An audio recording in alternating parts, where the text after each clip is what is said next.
The Crisis of the Modern World by Rene Guenon. Forward.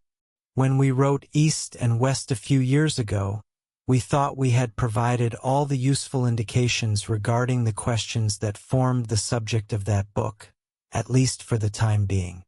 Since then, events have unfolded with an ever-increasing speed, and, without making us change a single word of what we said then,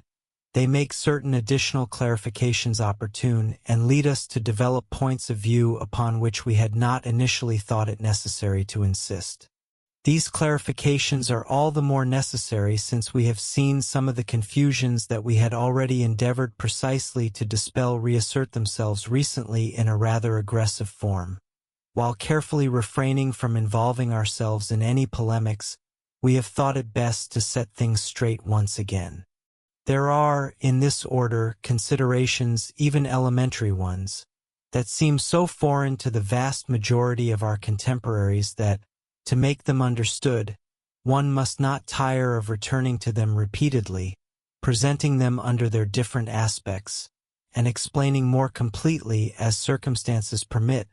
that which may give rise to difficulties it was not always possible to foresee at first.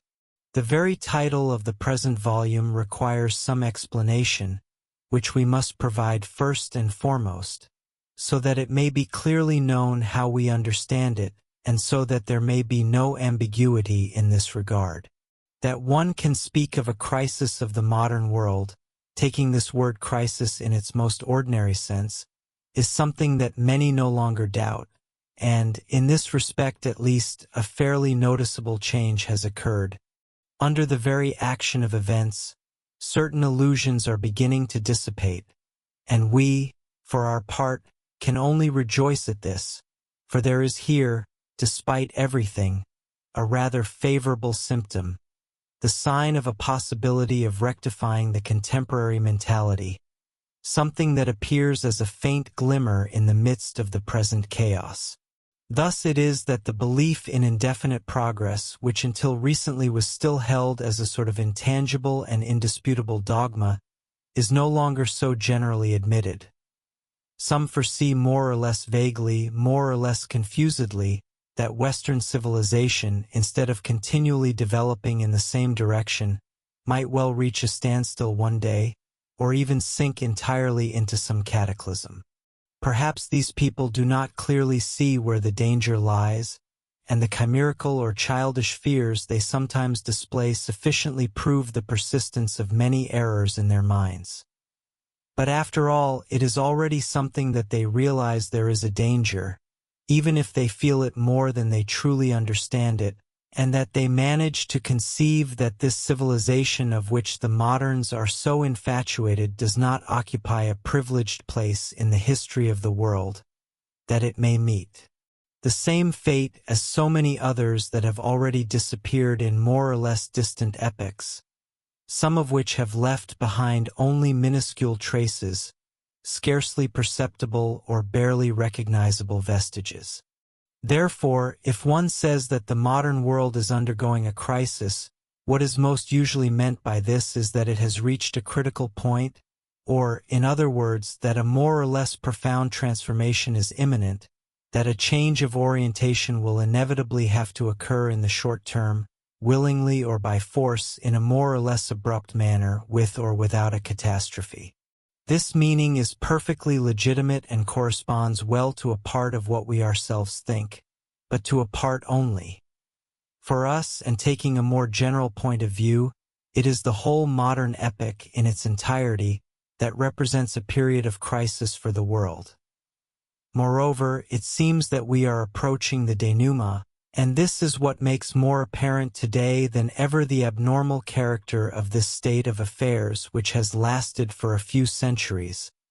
but the consequences of which had not yet been as visible as they are now. This is also why events are unfolding with that accelerated speed to which we alluded earlier. Undoubtedly, this can continue like this for some time yet, but not indefinitely, and even without being able to assign a precise limit, one has the impression that this can no longer last very long. But within the very word crisis, other meanings are contained that make it even more apt to express what we wish to say.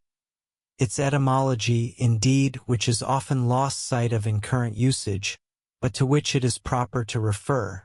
as must always be done when one wishes to restore to a term the fullness of its proper meaning and its original value. Its etymology, we say, makes it partially synonymous with judgment and discrimination. The phase that can be called truly critical, in whatever order of things it may be, is that which leads immediately to a favorable or unfavorable solution, that in which a decision occurs in one direction or the other. It is then, consequently, that it is possible to pass judgment on the results achieved, to weigh the pros and the cons by operating a sort of classification among these results, some positive, the others negative, and thus to see which way the scales definitively tip. Of course, we have no pretension whatsoever of completely establishing such a discrimination, which would moreover be premature, since the crisis is not yet resolved and it is perhaps not even possible to say exactly when and how it will be, all the more so since it is always preferable to abstain from certain predictions that could not be supported by reasons clearly intelligible to all, and which, consequently, would run too great a risk of being misinterpreted and of adding to the confusion, instead of remedying it. All that we can propose, therefore, is to contribute up to a certain point and as far as the means at our disposal will allow, to giving those who are capable of it an awareness of some of the results that seem well established even now, and thus to prepare, were it only in a very partial and rather indirect manner, the elements that will subsequently serve the future judgment, from which will open a new period in the history of earthly humanity.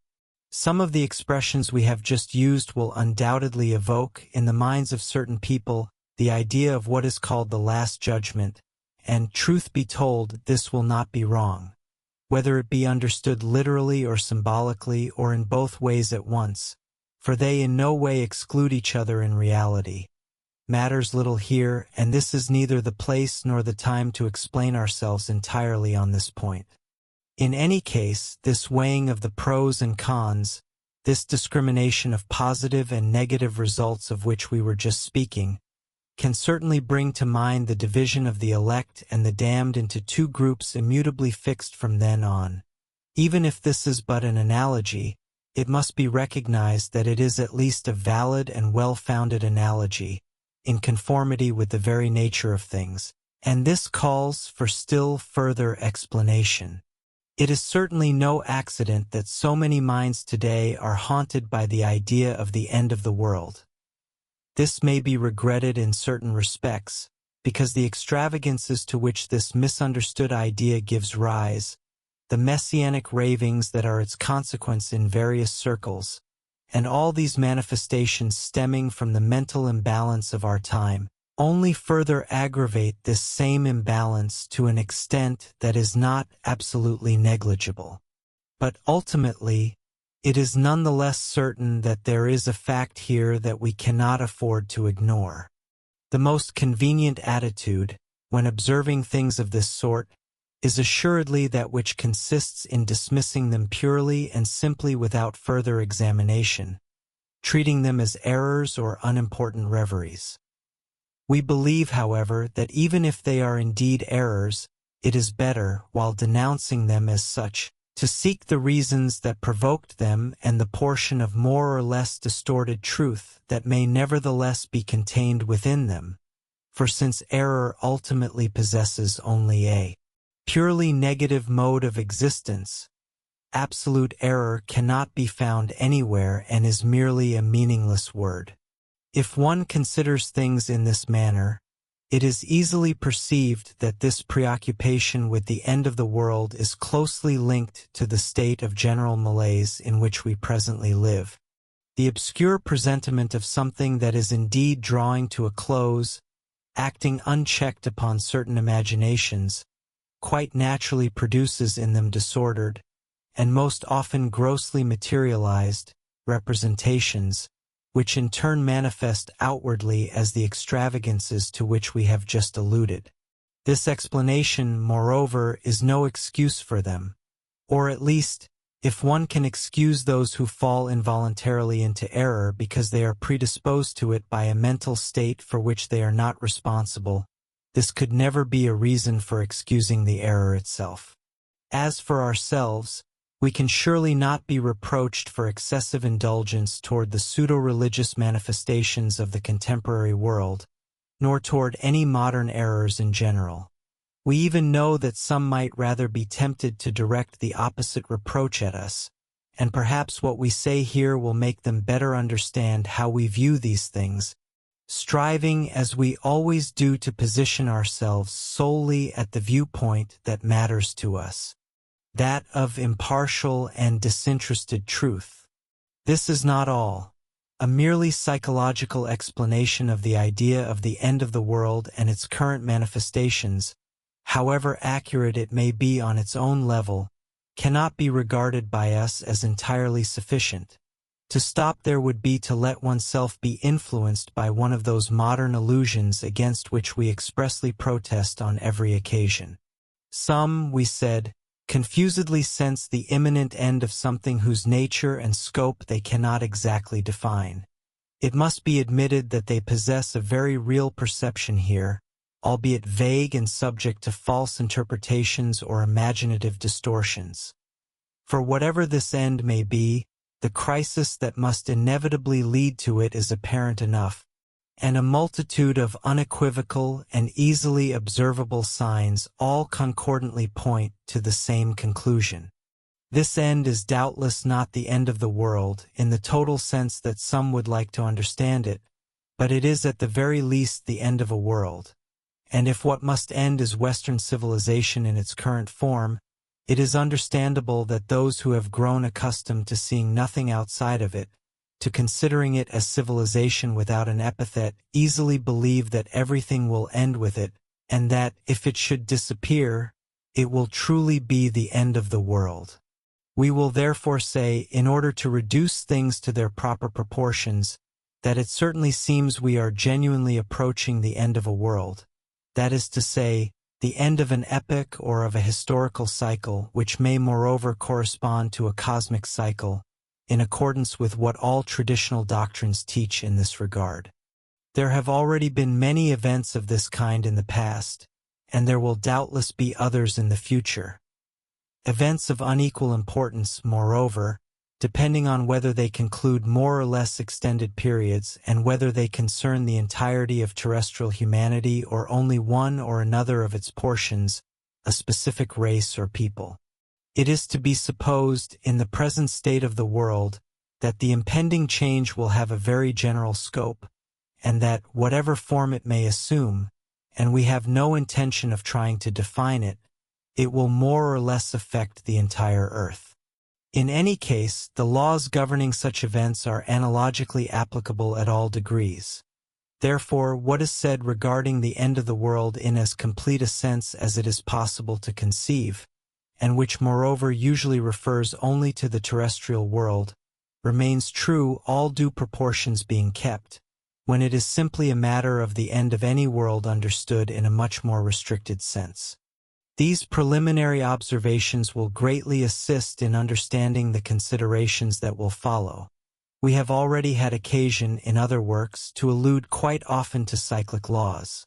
Furthermore, it would perhaps be difficult to provide a complete exposition of these laws in a form easily accessible to Western minds, but it is at least necessary to have some data on this subject if one wishes to form a true idea of what the present epoch is and exactly what it represents within the totality of the history of the world. This is why we shall begin by demonstrating that the characteristics of this epoch are indeed those that traditional doctrines have at all times indicated for the cyclic period to which it corresponds. And this will also serve to show that what is anomaly and disorder from a certain viewpoint is nevertheless a necessary element of a vaster order, an inevitable consequence of the laws governing the development of all manifestation. Besides, let us state immediately, this is no reason to be content to passively endure the turmoil and obscurity that seem momentarily to triumph. For if such were the case, we would have only to remain silent. It is, on the contrary, a reason to work as much as one is able, to prepare the way out of this dark age, of which many signs already allow us to glimpse the more or less approaching, if not altogether imminent, end. This too is in order, for equilibrium is the result of the simultaneous action of two opposing tendencies. If either were to cease acting entirely, equilibrium would never again be restored, and the world itself would vanish. But this supposition is impossible to realize, for the two terms of an opposition hold meaning only through one another, and whatever the appearances may be, one can be sure that all partial and transitory imbalances ultimately contribute to the realization of total equilibrium. Chapter 1. The Dark Age. Hindu doctrine teaches that the duration of a human cycle, to which it gives the name Manvantara, is divided into 4 ages, which mark so many phases of a gradual obscuration of primordial spirituality. These are the very same periods that the traditions of Western antiquity, for their part, designated as the ages of gold, silver, bronze, and iron. We are presently in the 4th age, the Kali Yuga or Dark Age, and we have been in it, it is said, for more than 6,000 years already, that is to say, since an epoch long before any of those known to classical history. Since then, the truths that were formerly accessible to all men have become increasingly hidden and difficult to attain. Those who possess them are fewer and fewer, and, if the treasure of non-human wisdom, prior to all ages, can never be lost, it envelopes itself in increasingly impenetrable veils, which conceal it from sight and beneath which it is extremely difficult to discover. This is why there is everywhere mention, under various symbols, of something that has been lost, in appearance at least and in relation to the outer world, and which those who aspire to true knowledge must recover. But it is also said that what is thus hidden will become visible again at the end of this cycle, which will at the same time be, by virtue of the continuity that links all things together, the beginning of a new cycle. But it will doubtless be asked, why must cyclical development take place in this way, in a descending direction, proceeding from the superior to the inferior, which, as will easily be noticed, is the very negation of the idea of progress as moderns understand it. It is because the development of any manifestation necessarily implies an ever greater distancing from the principle from which it proceeds. Starting from the highest point, it inevitably tends downward, and, like heavy bodies, it moves in this direction with an ever-increasing velocity until it finally encounters a stopping point. This fall could be characterized as a progressive materialization, for the expression of the principle is pure spirituality. We say the expression and not the principle itself, for the latter cannot be designated by any of the terms that seem to indicate any opposition whatsoever, being beyond all oppositions. Moreover, words like spirit and matter, which we borrow here for the sake of convenience from Western language, possess for us scarcely more than a symbolic value. They can, in any case, only truly apply to the subject at hand on the condition that we discard the special interpretations given to them by modern philosophy, of which spiritualism and materialism are, in our eyes, merely two complementary forms that imply one another and are equally negligible for anyone wishing to rise above these contingent points of view. Besides, it is not pure metaphysics that we intend to deal with here, and this is why, without ever losing sight of the essential principles, we may, while taking the necessary precautions to avoid any ambiguity, permit ourselves the use of terms which, though inadequate, seem likely to render things more easily understandable, provided this can be done without distorting them. What we have just said about the development of manifestation presents a view which, although exact on the whole, is nevertheless too simplified and schematic, in that it might lead one to believe that this development takes place in a straight line, in a single direction, and without oscillations of any kind. Reality is far more complex. Indeed, There is reason to consider in all things, as we already indicated previously, two opposing tendencies, one descending and the other ascending, or, if one prefers another mode of representation, one centrifugal and the other centripetal. And from the predominance of one or the other proceed two complementary phases of manifestation, one of distancing from the principle, the other of returning toward the principle, which are often compared symbolically to the movements of the heart or to the two phases of breathing. Although these two phases are ordinarily described as successive, it must be conceived that, in reality, the two tendencies to which they correspond always act simultaneously, albeit in varying proportions. And it sometimes happens at certain critical moments when the descending tendency seems on the verge of prevailing definitively in the general course of the world, that a special action intervenes to reinforce the contrary tendency, so as to restore a certain equilibrium, at least a relative one, such as the conditions of the moment can allow, and thus to bring about a partial rectification, by which the falling movement may seem temporarily halted or neutralized. It is easy to understand that these traditional data, of which we must limit ourselves here to sketching a very brief overview, make possible conceptions quite different from all the attempts at the philosophy of history in which moderns engage, and far more vast and profound. But we do not intend, for the moment, to go back to the origins of the present cycle, nor even more simply to the beginnings of the Kali Yuga. Our intentions relate, directly at least, only to a much more limited domain, to the final phases of this same Kali Yuga. One may indeed, within each of the great periods of which we have spoken, further distinguish different secondary phases, which constitute so many subdivisions thereof.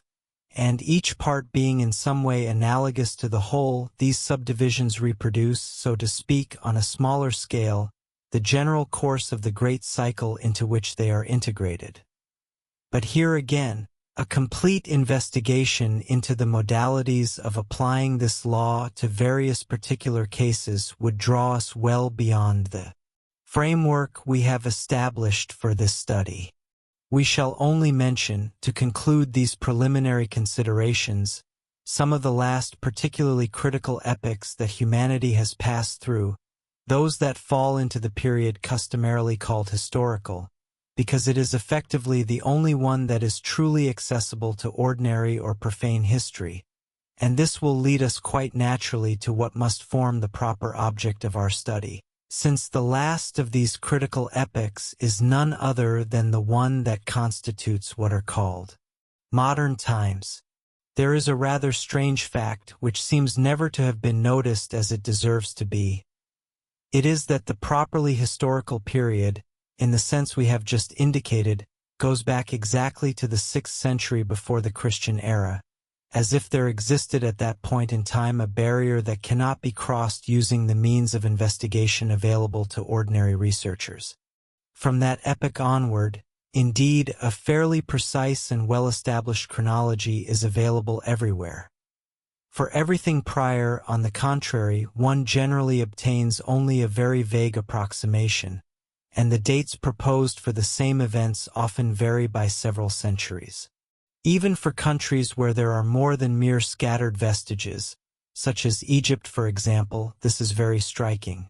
And what is perhaps more astonishing still is that, in an exceptional and privileged case like that of China, which possesses, for much more remote epochs, annals dated by means of astronomical observations that should leave no room for doubt,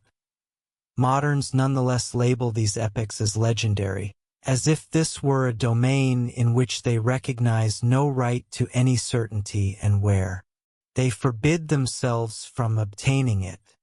So-called classical antiquity is therefore, in truth, only a wholly relative antiquity, and even much closer to modern times than to true antiquity, since it does not even go back to the middle of the Kali Yuga, whose duration itself, according to Hindu doctrine, is only the 10th part of that of the Manvantara, and from this one will be able to judge sufficiently the extent to which the moderns are right to be proud of the scope of their historical knowledge.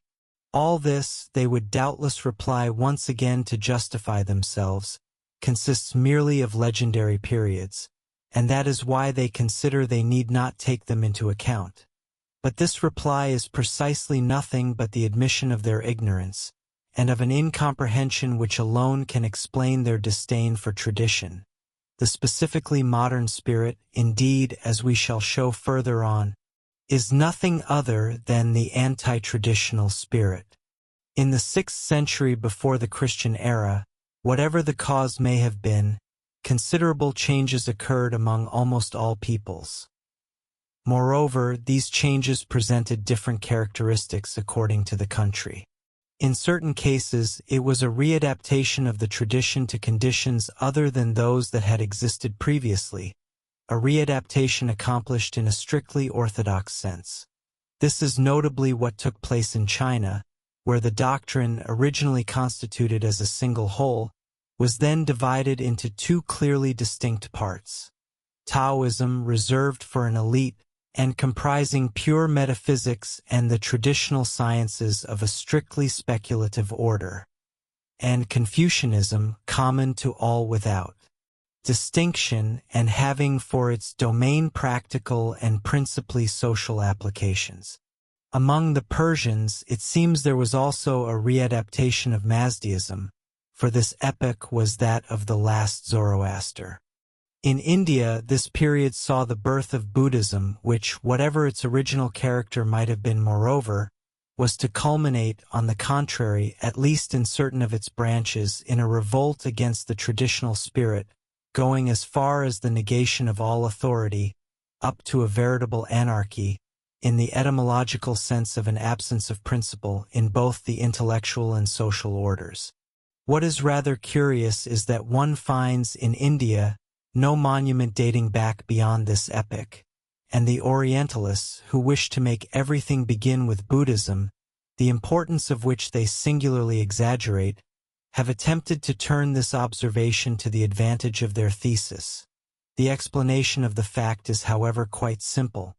It is that all earlier constructions were of wood, so that they have naturally disappeared without leaving any traces.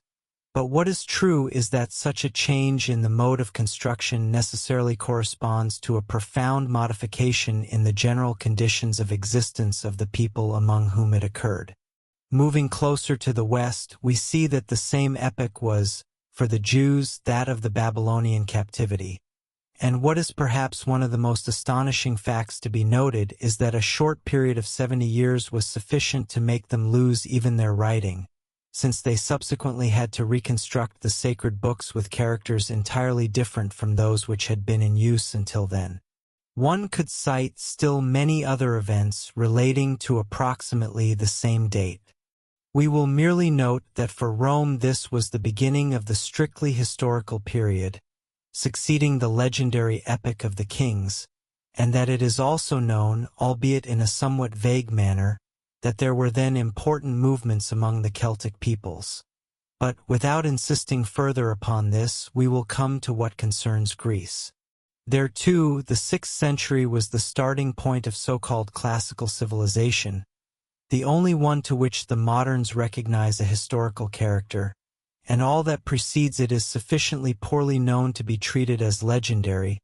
even though recent archaeological discoveries no longer permit doubting that, at the very least, there was a very real civilization there, and we have some reasons to think that this first Hellenic civilization was much more interesting intellectually than the one that followed it,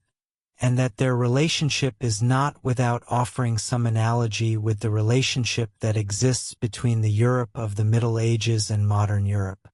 However, it should be noted that the scission was not as radical as in this latter case, for there was, at least partially, a readaptation carried out in the traditional order, principally in the domain of the mysteries, and to this must be linked Pythagoreanism, which was above all, under a new form, a restoration of the prior Orpheism, and whose evident connections with the Delphic cult of the Hyperborean Apollo even allow one to envision a continuous and regular filiation with one of the most ancient traditions of humanity. But, on the other hand, there soon appeared something of which there had yet been no example, and which was subsequently to exert a harmful influence upon the entire Western world. We mean that special mode of thought which took and kept the name of philosophy, and this point is important enough for us to dwell upon it for a few moments. The word philosophy in itself can assuredly be taken in a very legitimate sense, which was doubtless its primitive sense, especially if it is true that, as is claimed, it was Pythagoras who first employed it. Etymologically, it signifies nothing other than love of wisdom. It therefore designates first of all a preliminary disposition required to attain wisdom, and it can also designate, by a perfectly natural extension, the quest that, born of this very disposition, must lead to knowledge. It is therefore only a preliminary and preparatory stage, a stepping stone towards wisdom, a degree corresponding to a state lower than the latter. The deviation that subsequently occurred consisted in taking this transitional degree for the goal itself, in claiming to substitute philosophy for wisdom, which implies the forgetting or misunderstanding of the true nature of the latter. Thus it was that what we may call profane philosophy was born, that is to say, a pretended purely human wisdom, therefore of a merely rational order, taking the place of the true traditional, superrational, and non-human wisdom. Nevertheless, something of the latter still survived throughout all antiquity. What proves this is, first of all, the persistence of the mysteries, whose essentially initiatory character could not be contested, and it is also the fact that the teaching of the philosophers themselves most often had both an exoteric side and an esoteric side, the latter being able to allow connection to a higher point of view, which manifests itself very clearly, moreover, though perhaps incompletely in certain respects, a few centuries later among the Alexandrians. In order for profane philosophy to be definitively constituted as such, it was necessary that exoterism alone should remain, and that one should go as far as the pure and simple negation of all esoterism. This is precisely what the movement begun by the Greeks was bound to lead to among the moderns. The tendencies that had already asserted themselves among the former were then to be pushed to their most extreme consequences, and the excessive importance they had accorded to rational thought was to be further accentuated to arrive at rationalism,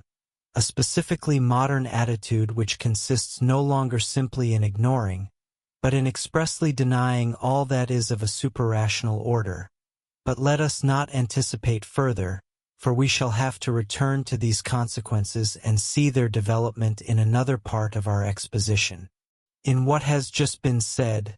one thing is to be particularly retained from the point of view that concerns us. It is that one should seek in classical antiquity some of the origins of the modern world. The latter is therefore not entirely wrong when it lays claim to Greco-Latin civilization and claims to be its continuator. It must be said, however, that it is only a distant and somewhat unfaithful continuation, for there were, despite everything, in that antiquity many things in the intellectual and spiritual order whose equivalent could not be found among the moderns. They are, in any case, in the progressive obscuration of true knowledge, two quite different degrees. One might, moreover, conceive that the decadence of ancient civilization could have brought about, in a gradual manner and without a break in continuity, a state more or less similar to the one we see today. But, in fact, it was not so, and in the interval there was, for the West, another critical epoch which was at the same time one of those epochs of rectification to which we alluded earlier. This epoch is that of the beginning and expansion of Christianity, coinciding on the one hand with the dispersion of the Jewish people, and on the other hand with the last phase of Greco-Latin civilization, and we can pass over these events more quickly, despite their importance, because they are more generally known than those we have spoken of up to now, and because their synchronism has been more noticed, even by historians whose views are the most superficial. Certain common traits between ancient decadence and the current epic have also been pointed out quite often, and, without wishing to push the parallelism too far, it must be recognized that there are indeed some rather striking resemblances. Purely profane philosophy had gained ground, the appearance of skepticism on the one hand, and the success of Stoic and Epicurean moralism on the other, show well enough to what extent intellectuality had declined. At the same time, the ancient sacred doctrines, which almost no one understood anymore, had degenerated, due to this incomprehension, into paganism in the true sense of the word. That is to say, they were nothing more than superstitions,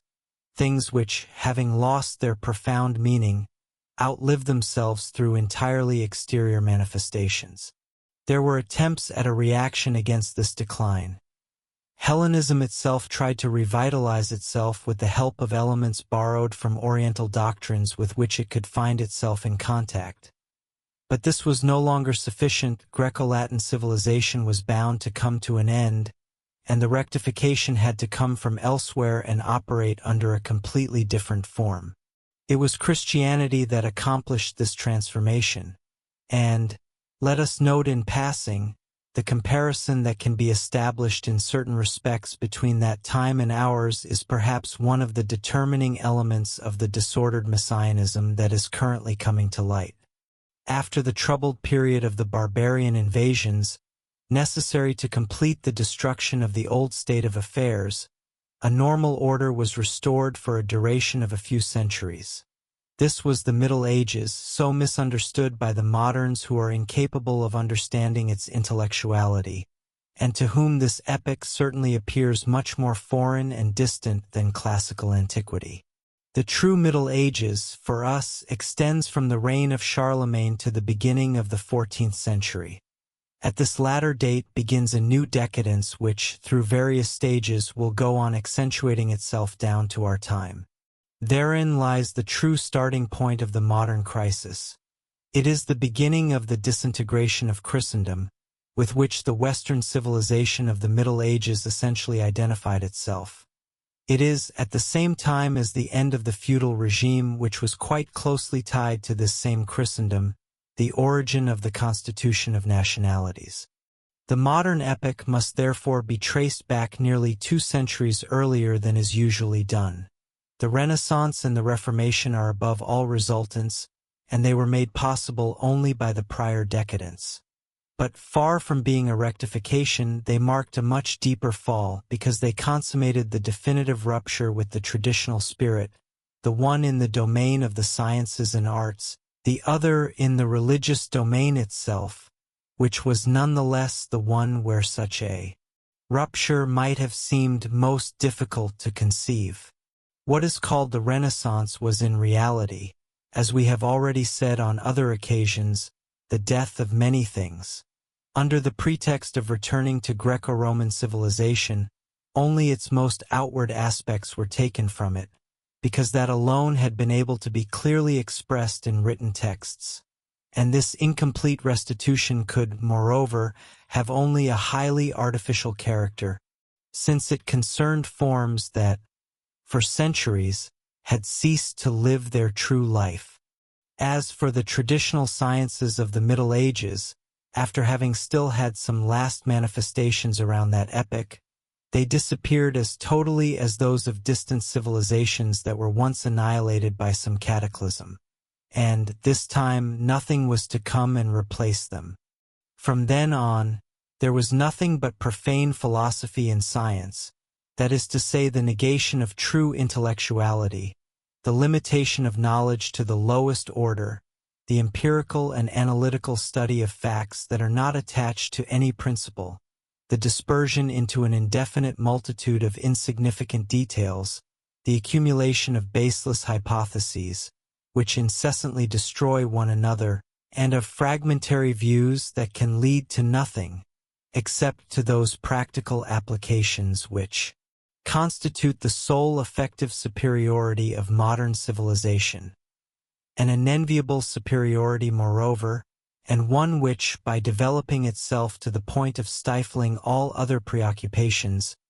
has given to this civilization the purely material character that makes it a veritable monstrosity. What is altogether extraordinary is the rapidity with which the civilization of the Middle Ages fell into the most complete oblivion. The men of the 17th century no longer had the slightest notion of it,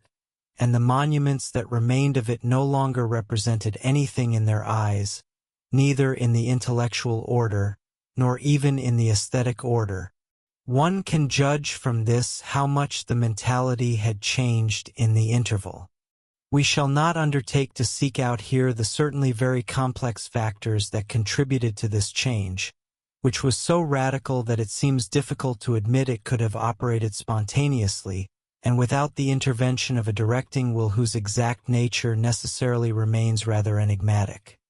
There are, in this respect, some very strange circumstances, such as the popularization at a specific moment, and presenting them as new discoveries, of things that had in reality been known for a very long time, but the knowledge of which, owing to certain disadvantages that risked outweighing their advantages, had not been spread into the public domain until then. It is also highly improbable that the legend that made the Middle Ages an epoch of darkness, ignorance, and barbarism was born and gained acceptance by itself, and that the veritable falsification of history to which the moderns have devoted themselves was undertaken without any preconceived idea. But we shall not go any further into the examination of this question, for, in whatever way this work was accomplished, it is, for the moment, the observation of the result that ultimately matters most to us. There is a word that was honored during the Renaissance, and which summarized in advance the entire program of modern civilization. This word is humanism. It was indeed a matter of reducing everything to purely human proportions, of abstracting from every principle of a higher order, and, one might say symbolically, of turning away from the heavens under the pretext of conquering the earth. The Greeks, whose example they claimed to follow, had never gone so far in this direction, even at the time of their greatest intellectual decadence, and at least utilitarian preoccupations had never come to the forefront among them, as was soon to happen. Among the moderns, humanism was already a first form of what has become contemporary secularism, and, in wanting to reduce everything to the measure of man, taken as an end in himself, they ended up descending, stage by stage, to the level of what is lowest in him, and ultimately seeking little more than the satisfaction of the needs inherent to the material side of his nature, a quite illusory quest, moreover, for it continually creates more artificial needs than it can satisfy. Will the modern world go all the way to the bottom of this fatal slope, or else, as happened at the decadence of the Greco-Latin world, will a new recovery occur, this time once more, before it has reached the bottom of the abyss into which it is being dragged? It certainly seems that a halt halfway is no longer possible, and that, according to all the indications furnished by traditional doctrines, we have truly entered the final phase of the Kali Yuga, the darkest period of this dark age, this state of dissolution from which it is no longer possible to emerge except by a cataclysm, for it is no longer a simple recovery that is then necessary, but a total renovation. Disorder and confusion reign in every domain. They have been carried to a point that far surpasses anything previously seen, and having set out from the West, they now threaten to invade the entire world. We know very well that their triumph can never be anything but apparent and fleeting, but at such a degree, it appears to be the sign of the gravest of all the crises that humanity has traversed during its present cycle. Have we not arrived at that fearsome epoch announced by the sacred books of India, when the castes will be mixed, when even the family will no longer exist? One need only look around to be convinced that this state is indeed truly that of the present world, and to observe everywhere that profound degradation which the Gospel calls the abomination of desolation. We must not hide the gravity of the situation from ourselves. It should be faced as it is, without any optimism, but also without any pessimism, since, as we were saying previously, the end of the old world will also be the beginning of a new world. Now, a question arises: what is the reason for being of a period like the one in which we live? Indeed, however abnormal present conditions may be when considered in themselves, they must nevertheless fit into the general order of things, into that order which, according to a Far Eastern formula, is made up of the sum of all disorders. This epoch, however painful and troubled it may be, must also have, like all the others, its designated place within the totality of human development, and besides, the very fact that it was foreseen by traditional doctrines is a sufficient indication in this regard. What we have said regarding the general course of a cycle of manifestation, moving in the direction of a progressive materialization, immediately provides the explanation of such a state, and clearly shows that what is abnormal and disordered from a certain particular point of view is nevertheless but the consequence of a law relating to a higher or more extensive point of view. We shall add, without insisting upon it, that, like any change of state, the passage from one cycle to another can only be accomplished in darkness. There is here another highly important law whose applications are manifold, but of which, for that very reason, a somewhat detailed exposition would lead us much too far afield. This is not all. The modern epoch must necessarily correspond to the development of certain possibilities that, from the beginning, were included in the potentiality of the present cycle. And however inferior the rank occupied by these possibilities in the hierarchy of the whole may be, they were nonetheless, just as much as the others, destined to be called into manifestation according to the order assigned to them. In this respect, what, according to tradition, characterizes the ultimate phase of the cycle is, one might say, the exploitation of all that has been neglected or rejected during the preceding phases. And, effectively, this is indeed what we can observe in modern civilization, which lives in a certain way only upon that which prior civilizations had not wanted. To realize this, one need only see how the representatives of those among these civilizations that have maintained themselves up to now in the Eastern world appreciate Western sciences and their industrial applications. These lower forms of knowledge, so vain in the eyes of one who possesses a knowledge of another order, nevertheless had to be realized, and they could only be so at a stage where true intellectuality would have disappeared. These researches of an exclusively practical scope, in the narrowest sense of the word, had to be accomplished, but they could only be so at the extreme opposite of primordial spirituality, by men sunk deep into matter to the point of no longer conceiving of anything beyond it, and becoming all the more enslaved to this matter the more they sought to make use of it, which leads them to an ever-growing agitation, without rule and without aim, to dispersion in pure multiplicity, right up to the final dissolution.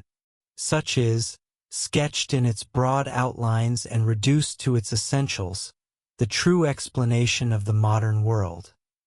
But, let us state this very clearly, this explanation could in no way be taken for a justification. An inevitable misfortune is no less a misfortune, and even if good must come of evil, that does not in the least take away from evil its character. Besides, we use these terms of good and evil here, of course, only to make ourselves better understood, and outside of any specifically moral intention. Partial disorders cannot fail to exist, because they are necessary elements of the total order. But, despite this, an epoch of disorder is in itself something comparable to a monstrosity, which, while being the consequence of certain natural laws, is nonetheless a deviation and a sort of error, or to a cataclysm, which, although resulting from the normal course of things, is all the same, if viewed in isolation, an upheaval and an anomaly. Modern civilization, like all things, necessarily has its reason for being, and, if it is truly the one that ends a cycle, one can say that it is what it must be, that it comes in its time and in its place. But it will nonetheless have to be judged according to the gospel saying that is too often misunderstood. Offenses must necessarily come, but woe to him by whom the offense comes. Chapter 2. The opposition of East and West. One of the particular characteristics of the modern world is the split that one notices in it between the East and the West. And, although we have already treated this question in a more specific way, it is necessary to return to it here to clarify certain aspects of it and dispel some misunderstandings. The truth is that there have always been diverse and multiple civilizations, each of which developed in its own way and in a direction conformed to the aptitudes of a certain people or race. But distinction does not mean opposition, and there can be a sort of equivalence between civilizations of very different forms, provided they all rest on the same fundamental principles, of which they represent only applications conditioned by varied circumstances. Such is the case for all the civilizations that we may call normal or traditional. There is no essential opposition between them, and the divergences, if any exist, are only external and superficial. On the other hand, a civilization that recognizes no superior principle, which is even founded in reality only on a negation of principles, is thereby deprived of any means of understanding with the others. For this understanding, to be truly profound and effective, can only be established from above, that is to say precisely by what is lacking in this abnormal and deviated civilization. In the present state of the world, we therefore have, on one side, all the civilizations that have remained faithful to the traditional spirit, and which are the Eastern civilizations, and, on the other, a strictly anti-traditional civilization which is modern Western civilization. Yet, some have gone so far as to contest that the very division of humanity into East and West corresponds to a reality. But, at least for the current epoch, this does not seem open to serious doubt. First, that there exists a Western civilization common to Europe and America is a fact upon which everyone must agree, whatever judgment one may pass, moreover, on the value of this civilization. For the East, things are less simple because there exists in fact not one but several Eastern civilizations. But it is sufficient that they possess certain common traits, those that characterize what we have called a traditional civilization, and that these same traits are not found in Western civilization, for the distinction and even the opposition between East and West to be fully justified. Now this is indeed the case, and the traditional character is in fact common to all Eastern civilizations, for which we will recall, in order to better fix the ideas, the general division that we have previously adopted, and which, although perhaps a little too simplified if one wanted to go into detail, is nevertheless exact when one keeps to the broad outlines. The Far East, represented essentially by Chinese civilization, the Middle East by Hindu civilization, the Near East by Islamic civilization. It should be added that the latter, in many respects, should rather be regarded as an intermediary between East and West,